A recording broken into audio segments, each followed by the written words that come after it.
Hi, everyone. Thank you so much for joining in today for our presentation and for this Learning and Growing 2021 presentation, Unidoodle and Zoom, a Storybook Romance. My name is Sydney, and I'm an educational courseware representative here at Hawks Learning. And today, our presenter is Paul Patison. As a lifelong educator, Paul Patison has taught in public education for 15 years and secondary education in the last 6 years. Professor Patison received his BS in Interdisciplinary Studies from Texas A&M Commerce in 2003 and a BS in Curriculum and Instruction, emphasis in mathematics, from UT Arlington in 2013. Paul is currently working on his doctorate in education at Texas A&M Commerce. We will have a live Q&A session with Professor Paul Patison today, so please enter any questions that you have into the Q&A as we go, and we will be sure to address those after the presentation. So on that note, I will go ahead and hand it over to our presenter. The floor is yours, Paul.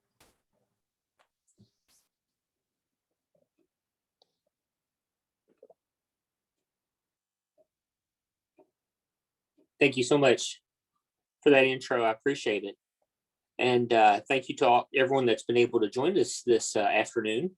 So I am going to talk a little bit about Unidoodle and then go through a demonstration or something like that. If you're like me, Zoom was kind of introduced to us last year, even though we had heard of it in previous years. But Zoom was introduced last year when the pandemic hit. So, you know, as far as the controls and features and so forth, it was all brand new. However, I had been using a tool called Unidoodle in the classroom for my face-to-face students. And so I started pondering whether I could transition that into the Zoom sessions for my online students. And so I'm hoping that maybe Unidoodle will be a solution for you as well to use with your Zoom students as you're working with online students or, you know, distance learning students. Again, my experience does span about 4 years now of using Unidoodle. I've been in touch with the creators of Unidoodle who are in Ireland, and they are always looking for feedback from educators. So it is an ongoing tool, and it has gone through quite a few revisions and improvements over the last few years, which is just adding to the tool and making it better each and every year. Now, I'm going to share my screen real quick. I do have a little bit of a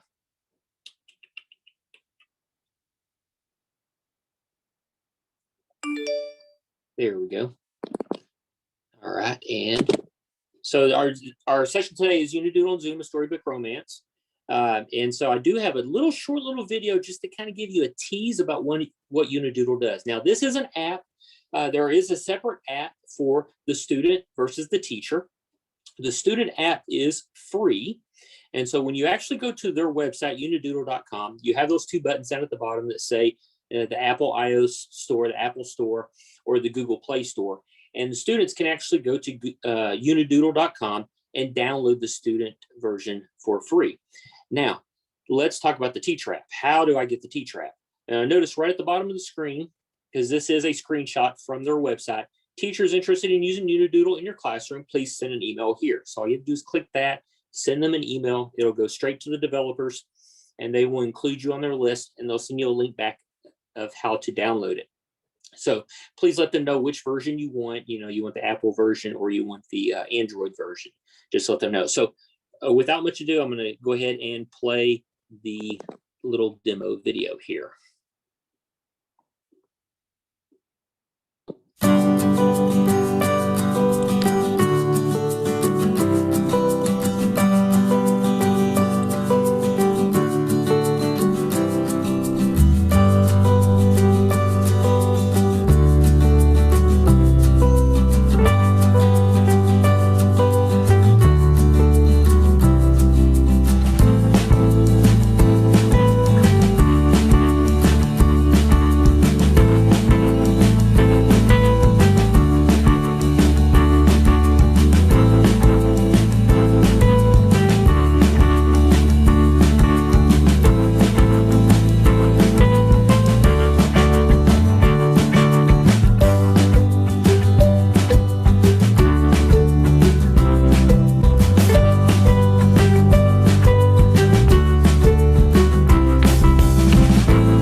Now, I always like to start off with that little tease video because I don't give a whole lot of details about what the app does. And what the app does is it's exactly as you saw in that short little video. It's a student response system. And so in coordination with any teaching or anything like that you're doing through a Zoom session itself, you can ask students questions and they can answer those questions through Unidoodle. You can even send the questions through Unidoodle and they can answer right on that same screen and send it to you. So you see each individual student's response.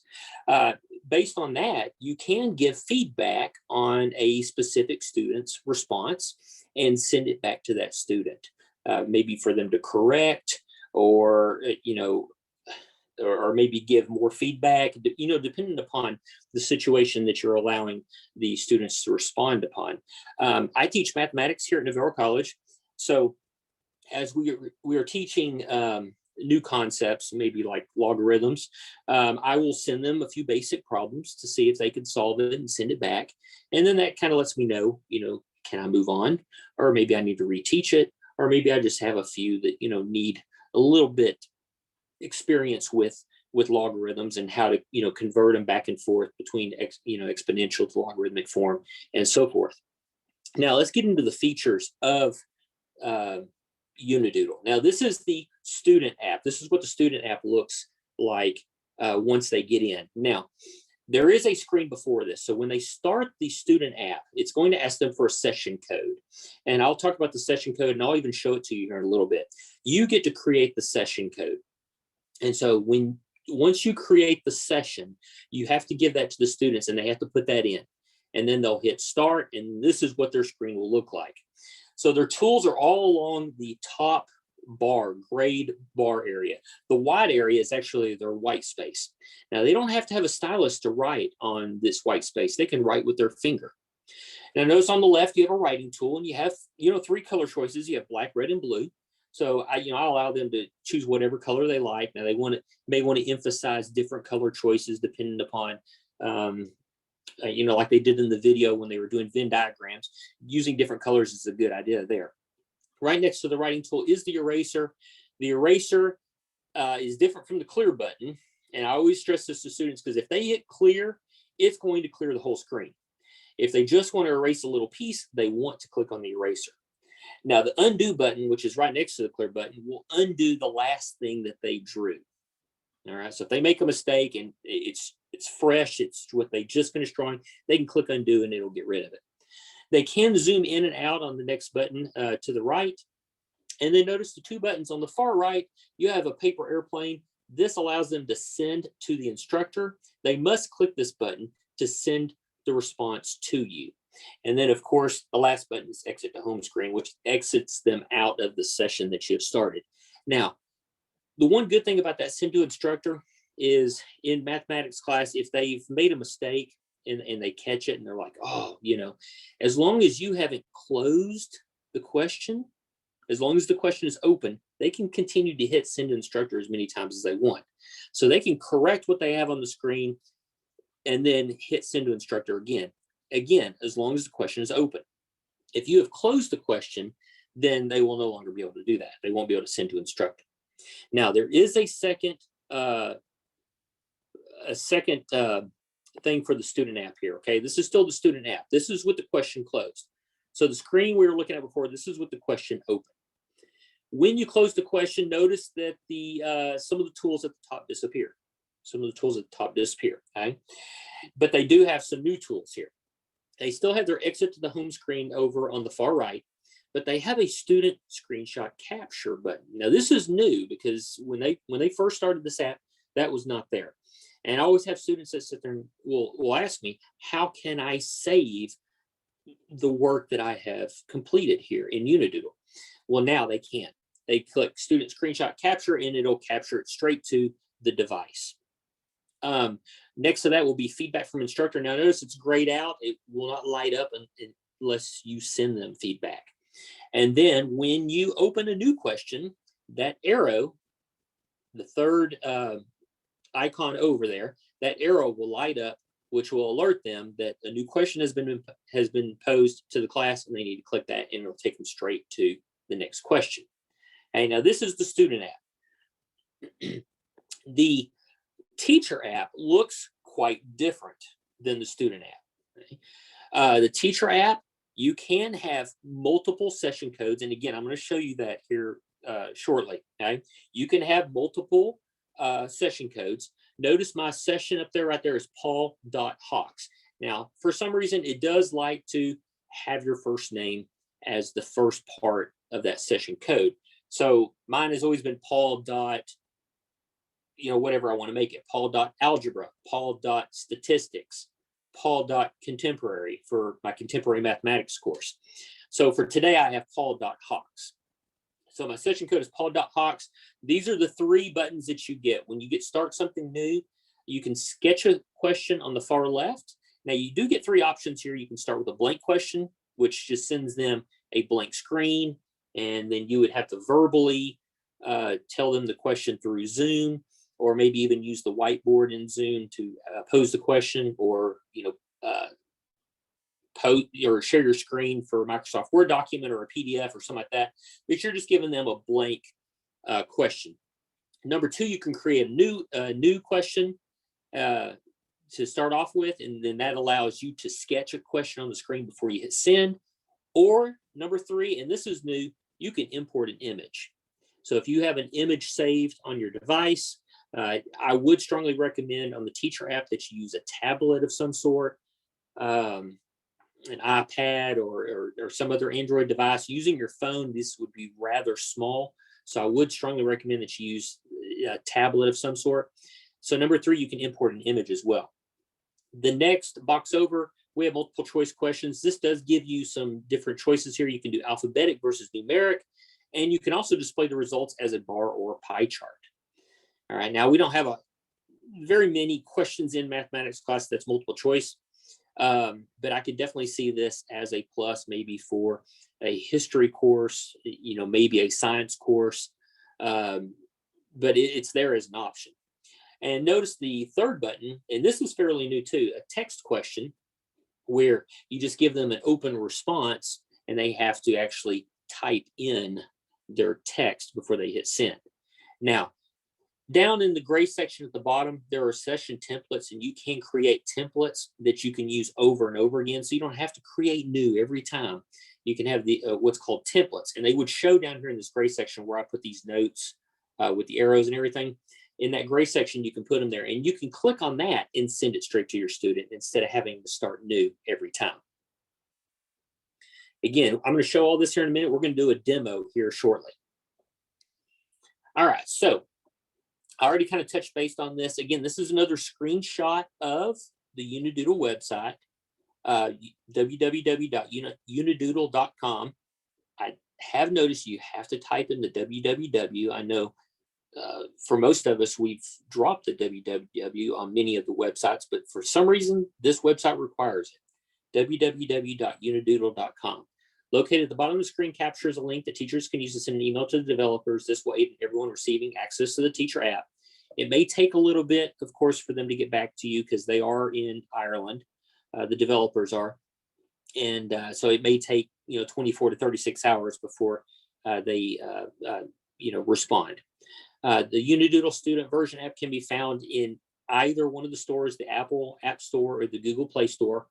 And you just search for Unidoodle if you just want to go straight to the store, and then you click the appropriate link at the bottom if you want to. For today, though, I'd like you to download the student version app found in your app store and then start the app. And the session code for today is paul.hawks. Now I'm going to pause there to give everybody a little bit of time to download that so we can do a little bit of a demo. I'll send you some stuff and give you some feedback and that type of thing. And here from the presentation mode, I'm going to show you both sides. I'm going to open up the student app as well as the teacher app, and I'm going to toggle between both to show you both sides. Are there any questions currently?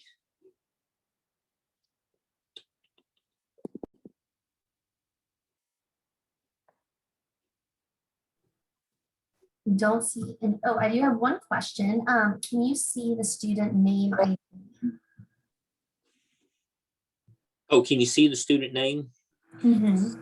Unfortunately, they said that is one of the things that they are working on to improve in Unidoodle. Right now, it's completely anonymous. So when the student, if you want the student to if you want the student to identify themselves, they're going to have to do it on the first screen. So that way you know who they are. Again, they are making improvements to change that and incorporate a way for you to be able to identify students. But right now they are completely anonymous, which I know, like as a mathematics instructor, I do like the anonymous feel of this app, just because there's so many students that are scared to answer in a math course. And that even is true with the online math courses. They're so scared to blurt out the wrong answer.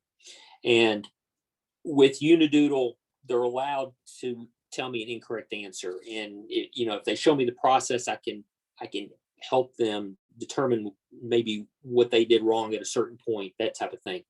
So personally, I like the anonymous feel of Unidoodle, but I do understand that there are some instructors that do not like that. And again, they are working to change that.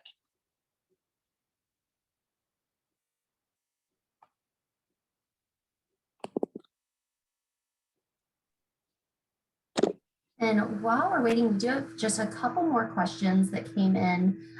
Someone did ask if if it's available for PC use or just for cell phone use. It's just for tablet or cell phone. Okay, perfect. And then also the session code, that is paul.hawks. Is that correct? Paul.hawks, yes. Let me get into okay, here we are. Paul.hawks, there we go. I don't know if everybody can notice that. Notice that I have many sessions created here: Paul.algebra, Paul.business math, Paul.contemporary, Paul.stats, Paul.contemporary math, and Paul.hawks is what we're using today.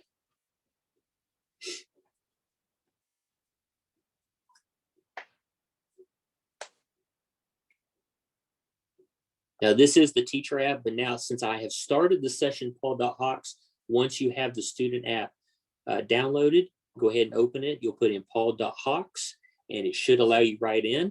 It should say waiting for question from instructor, and it'll just kind of sit there until I send a question. It'll look like this. This is the student side. Please stand by for the next activity.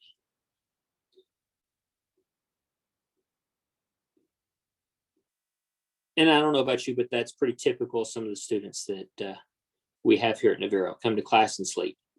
I'm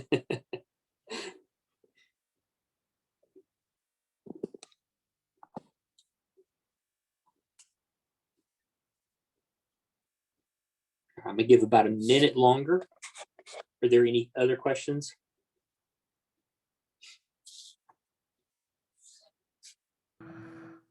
We did have a question about asking if Unidoodle is a stable platform. Does it consume a lot of space on the computer's memory or cell phone and tablet, since that is where the app can be downloaded? And then also, do you find some students use their smartphones to interface with Unidoodle? Good question. Good question.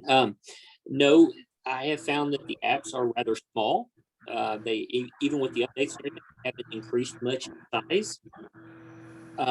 Most of the time, I have students that use their cell phones for to download the student app and use it. The only problem is that they don't have a lot of space to write on their small screen. Some phones allow them to zoom in and zoom out, even though you have to zoom in and zoom out tool at the top. Sometimes it doesn't necessarily work on everybody's cell phone type. So I've noticed the newer cell phones tend to let you zoom in and out, so you can increase the amount of writing space that you have there on your screen. But a lot of the older phones do not. Not sure if I touched every base of that question. Yes, I believe you did. Okay. And then also, someone did ask, where is the instructor app located? Because, on the App Store it just has that one Unidoodle app. So how are you able to get into that instructor side?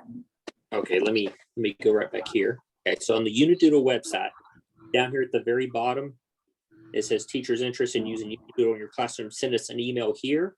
So if you'll click that, that'll open up your email and it'll already fill in the two. They are based, the developer is I'm trying to remember what field he teaches. It's a science field over in Ireland. He works for Maynooth University in Ireland. And so he created this app. I think it's close to 8 years ago. But he's real interested in sharing it with the educational community. They have never charged me a cent to use it. Now I've given them quite a bit of feedback. I've sat in a Zoom session with one of the developers because they're starting to move now on some of the updates and everything that people are inquiring about and asking, hey, can you put this in and can you put this in? And so one of the things I asked was definitely, can we have that option to identify the student or not? Because I think that would be a useful tool for instructors that do want to identify who is who versus the instructors who are fine with them remaining anonymous. But yes, I'm sorry, the teacher app only comes from the developers itself. So you'll have to contact them and then they will get back in touch with you, usually 24 to 48 hours. I haven't had them delay in responding and so forth. And again, the only thing they ask you for is feedback, pros, cons, that type of thing as you use it in your classroom.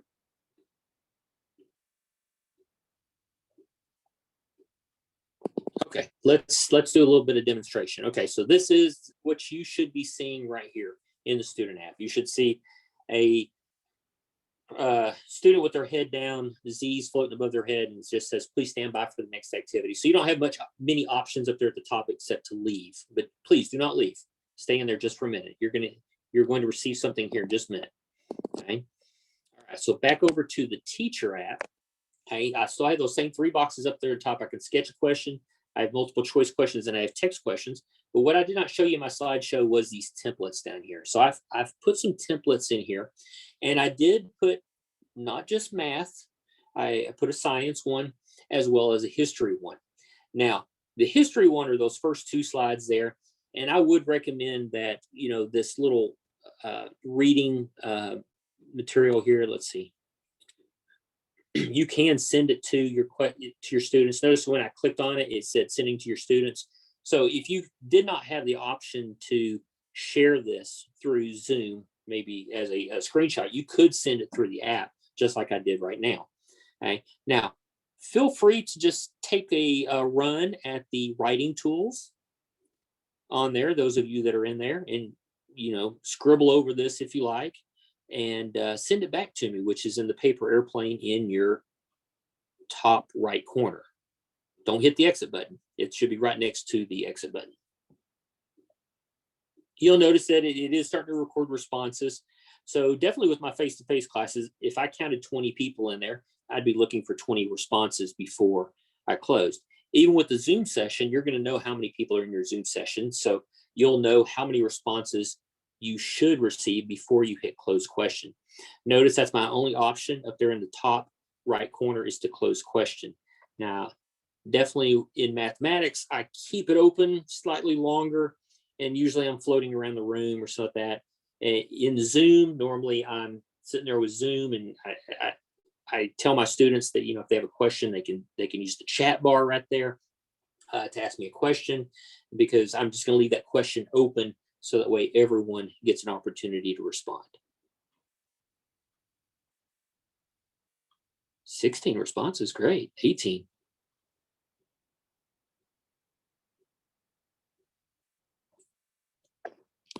So if I go over to the student app now, there it is. So and send.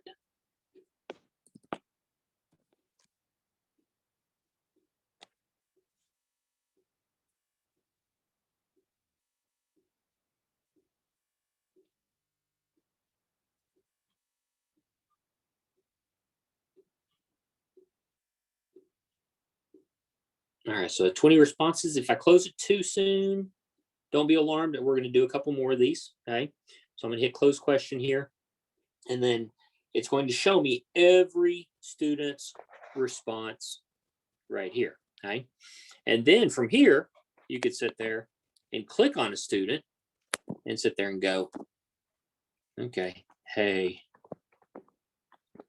and then hit send, and it'll send that feedback back to that student. Now, whoever had the smiley face will have the icon up there in the top right corner for instructor feedback light up.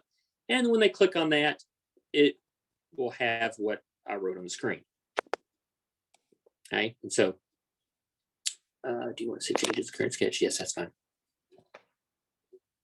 All right, and then, so you can do that with each student. As you come across, you can sit there and you can highlight any student that you see on here. Now, of course, again, we talked about this. It's completely anonymous. I have no idea who is who.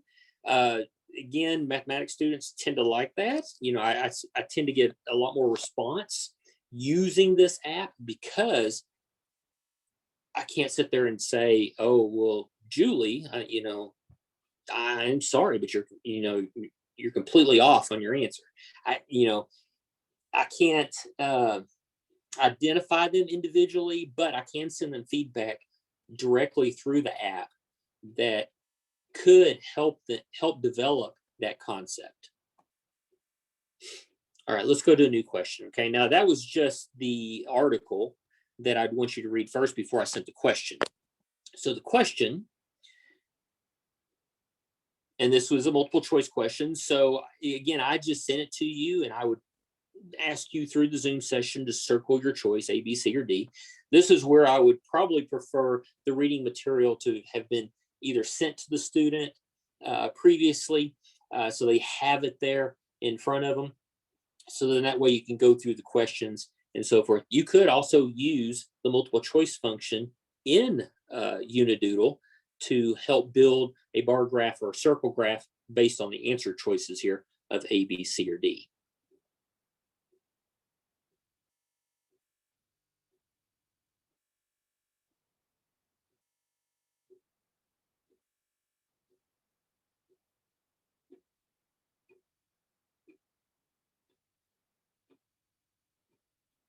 Now, to be honest, I have no idea what the correct answer is. Okay, so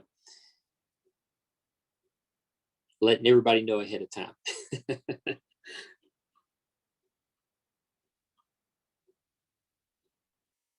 Sorry, no offense to the history professors out there. All right, I'm going to close this a little bit earlier this time. Okay. Closed it with 12 responses here. Okay. Oh, need help. There we go. So with this student right here, person that says need help, you could sit there and immediately respond to them right there by clicking a pin and responding to them, say C or whatever. Okay. All right. Send to all. That'll send that to that student.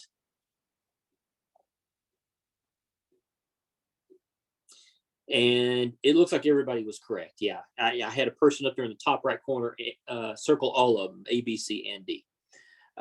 Again, I apologize. I do not know the answer ahead of time. I should have read the article ahead of time. Should have did my homework. All right, start new question. Okay. Now, again, you could have done that multiple choice question through the multiple choice app right here. Okay. Choose the number of possible answers, 3, 4. Do we want it alphabetic or numeric? We'll take alphabetic. And do we want to display it as a bar chart or a pie chart? Let's keep it as a bar chart and okay. And so you're still answering number 5. So whatever you answered number 5 with, go ahead and select A, B, C, or D.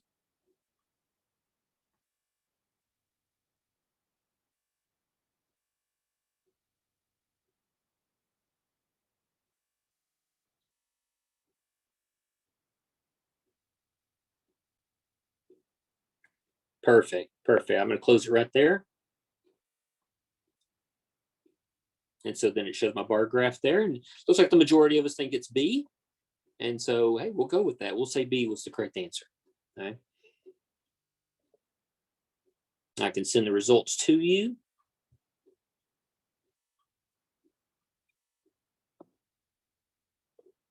And then go right back to starting the next question. All right, so also I did a biology question on here with the parts of the cell. And so you could send them just this dynamic photo here showing 14 different parts of the cell and ask them to identify. Now, I wouldn't ask them to identify all 14 with the small screens that they might be using on their cell phones, but you could pick certain aspects that maybe you just recently covered, maybe like 6, 10, and 14 or something like that. Name like 3 at a time or something. But this would be a really good idea to help them or nurture their understanding here of the parts of the cell. And so you can use pictures through Unidoodle and they come out very well. Now, I remember one of the questions earlier was, is this app stable? And the answer is yes. I've never had it crash on me. I've never had this app crash on me. And I've used it on my iPad, and I've also used it on my Android tablet. I've noticed that there's more features on the Android iPad, not the Android, I'm sorry, that there's more features on the iPad than there are on the Android tablet. The Android tablet has less color choices for some reason than the Apple does. And I'm not sure why. It would seem to me that when you update one, it would update the other, but I know it's 2 different languages and so forth. So they must be updating them at different spans. Okay. All right, so close my question. Okay. What is that? Yeah, unfortunately, even in the mathematics classroom, even with online students and stuff, that sometimes you get, they'll just write IDK and hit send, instead of even attempting, even though, I may have just, performed a lesson right through Zoom of, how to solve a logarithmic equation. I'll send them a sample problem and it'll be one on the easy side to say, and I'll still get messages of IDK.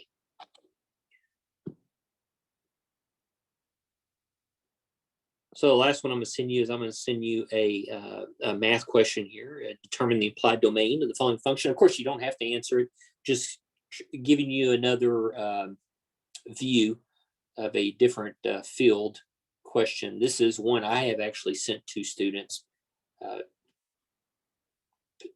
quite often, because implied domain is a huge chunk of our college algebra curriculum.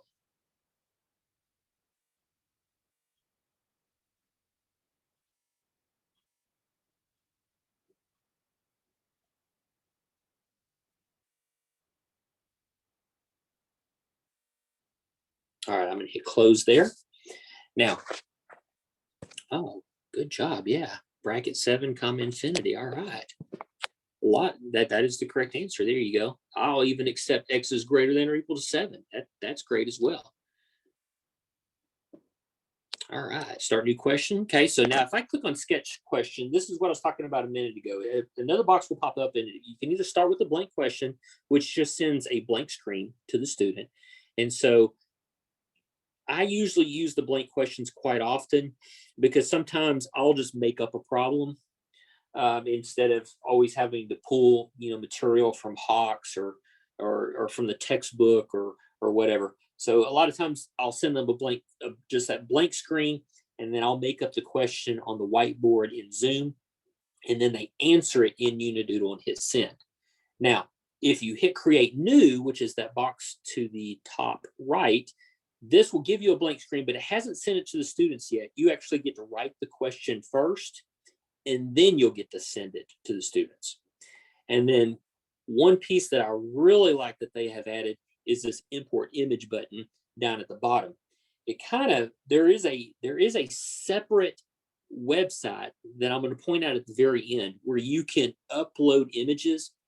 But since they have added this import image into the app itself, it kind of gets rid of that whole separate entity of that website having to upload images. Now, if you've already used it to upload a ton of images, then they're going to be right there in the app. These ones that are pictured down at the bottom, the history, the science, and the math one, I uploaded them to the separate website that I'm going to show you here shortly. But this just gives you an idea. You do have some options there when you click sketch question. Okay, text question. This is when you what is your answer?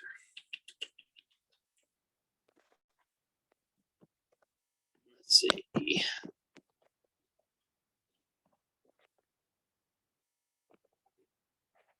Oh, that's going to save it to the template. Okay.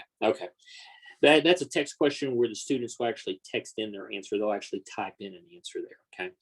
All right. So I hope the demo has kind of give you a more broader view of what Unidoodle can be for you in your classroom, especially with these Zoom sessions and the continuation of more online coursework and so forth.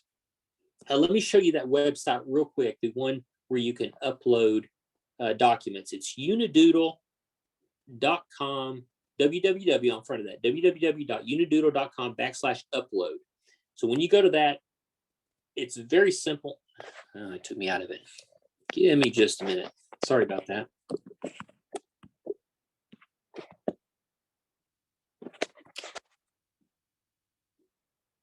Upload. There we go.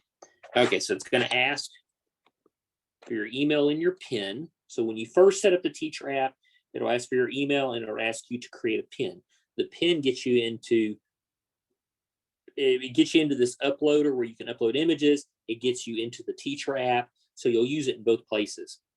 The image uploader I do like because it does show it shows all of your sessions up here at the top. So you can click on Paul.Hawks down there, and then there's the templates that I uploaded. And I can actually delete them from here, or I can copy them to another session. So if you're using them, if you have multiple sessions, like in previous semesters, I've done Paul.Algebra 1, Paul.Algebra 2, Paul.Algebra 3. So that way I had a different session for each of my classes. I found out that wasn't really necessary, but it was still nice to be able to get into the uploader here, and I was able to copy my templates from one session to the other. So that way I don't have to worry about having to duplicate all this material, even though I was duplicating it myself. But you can see that I have in Paul.Algebra, I do have handwritten questions there that I have that I just scribbled in with my handwriting as well. Sometimes students like that instead of pre-printed material. Sometimes they like to, see my horrible handwriting, I guess you could say. All right, but that just gives you another option. Again, it does have that image importer on the app itself, but this does have a complete separate entity website, www.unidoodle.com/uploader, that allows you to upload these templates, which then will be in your app later. All right. And so there's a screenshot of the image uploader, and there's the website up there at the top. If you feel like you want to write it down, you are more than welcome to. When you get the introductory email from the developers, they give you when they give you the link to the teacher app, they will include this on there, or at least they did on my end when they contacted me and said, here is the links to download the teacher app. It also gave me this website to be able to upload all images. All right, are there any questions? So we did have a handful of questions that came through while you were presenting. And so just going through a few of them, we do know and have learned today that the students will be anonymous when submitting this, but we do have an instructor asking, can it still be used to collect answers and to give extra credit, maybe using it in a more creative way to find, which students did submit those answers? Oh yeah, that's excellent. And I have done that in the past, especially with face-to-face. They have to be able to identify themselves. So they're going to have to write their name in the corner or initials. And, I've done initials in the corner that takes up less space. But yeah, that's excellent. They just have to identify themselves until they decide to add that to the app as far as allowing the students to identify themselves or not. Perfect. And then also we have a question asking if it's only available right now within Apple and Android devices, how do you incorporate students that may not have these devices? Oh, good question. I haven't had any that didn't have those devices, but that is a great question. Oh, you know what? Okay, when I first started using this, the second semester that I used this, I did have students in there that did not. And this is what I did. I had a couple of old cell phones that did not have cell service, but they could still hit the Wi-Fi. I downloaded the Unidoodle Student App and I allowed them to use that. Is that proper protocol for the COVID era? Maybe not. You'd have to clean them continuously, but at least that gives you an option. Of course, with online students, you couldn't give them that phone. So they could send you their answer either through a chat session if they can type the answer, or they could write it down on a piece of paper. That is a great question. I'm going to write that question down. I appreciate whoever asked that question. I appreciate it. I'm sure there are definitely some ways that you guys can be creative in order to get around that while still being able to use Unidoodle. But then also we did have a question. So when we wrote on the first question, you showed your screen poll and submissions came in at a different size. That just maybe was some people in their computers, because I'm not sure if I saw that. Is there ever anything, where some students may see it a different way than another that you're aware of? You kind of broke up a little bit. What was it that happened? Yeah, no, you're fine. I was just saying one instructor asked that it did look a little bit different when you were writing on the screen. Some of it was showing a little bit bigger, some was showing a little bit smaller. I'm not sure if I saw that on my end, but is there consistency usually across the platform when it comes to you sending the students the different questions and writing the things out? Usually it's been consistent. I haven't heard of any consistency problems, but if there was, I sure want to look into it. I haven't heard of any, and I haven't had any feedback from students saying that there was some inconsistency with the writing and stuff like that. Of course, it could depend upon the device itself, about how it appears and so forth. I always have students, if they can hit the power button out, that is going to be like their best friend, because if they zoom in too far, of course, you're not going to get probably everything that's been written on that screen. Absolutely, that is great to hear that it is stable and it's so useful for students and instructors.